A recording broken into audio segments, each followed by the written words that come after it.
నమస్తే. బ్రోకలీ పులావ్ కోసం కావలసిన పదార్థాలన్నీ వీడియోలో చూపించిన విధంగా రెడీగా ఉంచుకోండి. ముందుగా కుక్కర్లో ఆయిల్ వేడెక్కిన తర్వాత గరం మసాలా వేసేయండి. తర్వాత పన్నీర్ ముక్కలు, ఆనియన్ ముక్కలు వేసి చక్కగా ఫ్రై అవ్వనివ్వండి.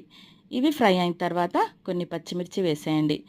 పచ్చిమిర్చి కూడా కొంచెం ఫ్రై అయిన తర్వాత కొన్ని క్యాష్యూ నట్స్, ఆ తర్వాత కొంచెం అల్లం వెల్లుల్లి పేస్ట్ కూడా వేసేయండి.